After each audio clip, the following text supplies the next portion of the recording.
അഥവാ American vice പ്രസിഡന്റിൻ്റെ പുതിയ ഒരു നിരീക്ഷണം പുറത്തുവിട്ടിരിക്കുന്നു. അദ്ദേഹത്തിൻ്റെ നിരീക്ഷണ പ്രകാരം അമേരിക്കയുടെ ഇന്നത്തെ പ്രതാപം നഷ്ടപ്പെടാൻ ഇറാനുമായിട്ടുള്ള യുദ്ധത്തിൽ ഏറെ സാധ്യതയുണ്ട്. ഇനി യുദ്ധം ചെയ്യാതിരുന്നാൽ നേരത്തെ നഷ്ടപ്പെടാനും സാധ്യതയുണ്ട്. എന്താണ് അങ്ങനെയുള്ള ഒരു വിലയിരുത്തൽ? അദ്ദേഹം അതിൻ്റെ ഡീറ്റെയിൽ ആയിട്ടുള്ള വിഷയങ്ങൾ പറയുന്നുണ്ട്. എന്താണ് അദ്ദേഹം പറയുന്നത്? പശ്ചിമേഷ്യ അഥവാ മിഡിൽ ഈസ്റ്റിലുള്ള ഏതാനും രാജ്യങ്ങൾ നമ്മൾ അംഗീകരിച്ച് നമ്മളെ ഫോളോ അപ്പ് ചെയ്ത് മുന്നോട്ട് പോകുന്നത് അത്രമേൽ നമ്മളും അവരുമായിട്ട് ടൈപ്പായിട്ട് പല കാര്യങ്ങളും ചെയ്യുന്നതുകൊണ്ടാണ്. അതുമാത്രമല്ല, ആ ഏരിയകളിൽ അത്രമേൽ വലിയ അധികായകരായിട്ട് മറ്റാരും ഇല്ലാത്തത് കൊണ്ടും കൂടിയാണ്.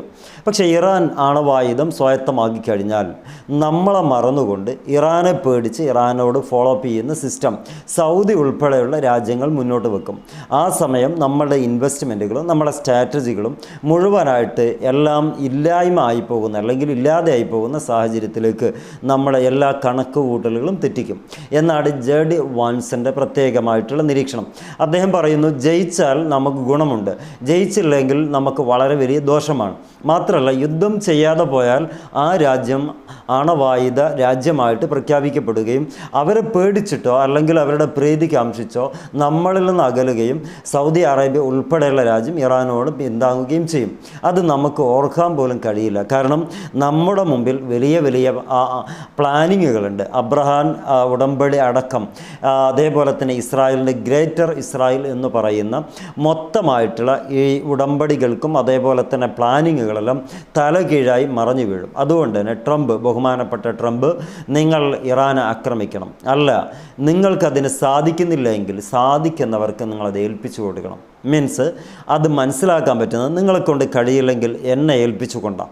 ഞാനിതിൻ്റെ വൈസ് പ്രസിഡൻ്റാണല്ലോ, ഞാനത് വളരെ ഭംഗിയായിട്ട് ചെയ്ത് കാണിച്ചു തരാം എന്നാണ് പറയുന്നത്. അയാളുടെ നിരീക്ഷണം അമേരിക്കക്കാരും അദ്ദേഹത്തെ അംഗീകരിക്കുന്ന അതേ മൈൻഡ് സെറ്റുള്ള ആളുകളും ഒരുപക്ഷെ ശരിവെച്ചേക്കാം. കാരണം അമേരിക്കയ്ക്ക് അവരുടെ പിന്താങ്ങികളായിട്ട് ഇവിടെയുള്ള മിഡിൽ ഈസ്റ്റുള്ള രാജ്യം ഇല്ലാതെ പോയാൽ എപ്പോഴോ തകർന്നു പോകാൻ, സാമ്പത്തികമായിട്ട് സഹായിക്കാൻ മറ്റൊരു രാജ്യം ഉണ്ടാവില്ല.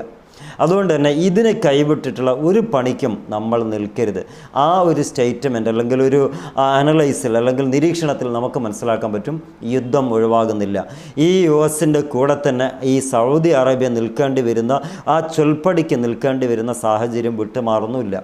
അതുകൊണ്ട് ഇറാൻ ഒരിക്കലും ആണവായുധം സ്വായത്തമാക്കിയിട്ടുള്ള ഒരു ആണവായുധ രാഷ്ട്രമായി പ്രഖ്യാപിക്കുന്ന സാഹചര്യം ലോകത്തിന് ഭീഷണിയാണെന്ന് പറയുന്നത് മറ്റൊന്നും കൊണ്ടല്ല, ഇവരുടെ മറച്ചു വെച്ചിരിക്കുന്ന പ്ലാനുകൾ ഓരോന്നോരോന്നായി താഴെ വീണു പോകും.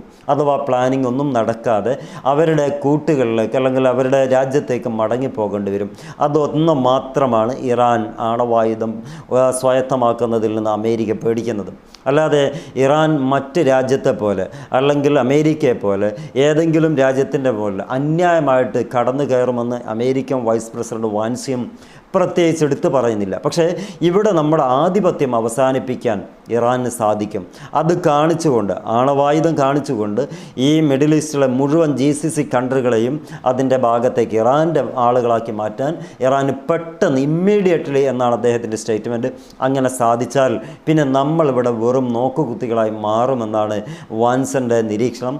അതെത്രത്തോളം ശരിയാകുമെന്നുള്ളത് നമുക്കൊന്ന് ആലോചിച്ച് നോക്കുമ്പം ആ ഒരു ശരികേടുകളിലേക്കൊന്നും പോകാതെ തന്നെ കൃത്യമായ ഒരു അറ്റാക്കിന് അമേരിക്ക തയ്യാറാകുന്ന അസന്നിഗ്ധ ഘട്ടത്തിലേക്ക് വിരൽ ചൂണ്ടുന്ന ഒരു പഠന റിപ്പോർട്ടാണ് ജെഡി വാൻസ് പുറത്തുവിട്ടിരിക്കുന്നത്. എന്ന് പറയും യുദ്ധം അനിവാര്യമായിരിക്കുന്നു.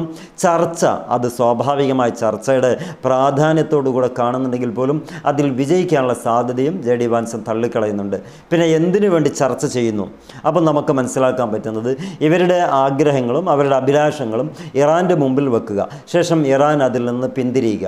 ആ പിന്തിരിഞ്ഞോ എന്ന ഒരൊറ്റ കുറ്റം കൊണ്ട് അവരുടെ മേലിൽ കുതിര കയറുക, ഇതാണ് ഒരു സ്ട്രാറ്റജി. അതായിരിക്കണം ഇപ്പം ഒമാനിലേക്ക് മാറ്റണമെന്ന് പറഞ്ഞപ്പം ഒമാനിലേക്ക് മാറ്റാൻ അവർ തയ്യാറായിട്ടുണ്ട്. അമേരിക്ക പറയുന്നിടത്ത് നിൽക്കുമോ ഇല്ലയോ? നിൽക്കാതിരുന്നാൽ ഇപ്പോൾ തന്നെ പ്രഖ്യാപിച്ചു കഴിഞ്ഞു, വലിയ ഇതുവരെ കാണാത്ത ഒരു യുദ്ധം ഉണ്ടാകാനുള്ള സാധ്യതയുണ്ട്. നേരത്തെ നമ്മൾ പറഞ്ഞതുപോലെ കുവൈത്തും ഈ സാധ്യതകളെ തള്ളിക്കളയുന്നില്ല. യുദ്ധമുണ്ടായാൽ ഏറ്റവും ഭീഭത്സമായിട്ടുള്ള യുദ്ധമായിരിക്കുമെന്ന് കുവൈത്ത് നേതാക്കളും പറഞ്ഞു കഴിഞ്ഞു. കാത്തിരിക്കാം എന്തൊക്കെയാണ് പുതിയ വിശേഷം എന്നുള്ളത്. നിങ്ങളുടെ അഭിപ്രായങ്ങൾ, നിരൂപണങ്ങൾ നിങ്ങൾ കമൻറ്റായി രേഖപ്പെടുത്തുക. സപ്പോർട്ട് ചെയ്യാൻ താല്പര്യമുള്ളവർ സപ്പോർട്ട് ചെയ്യുക. Wish all the best. Good bye.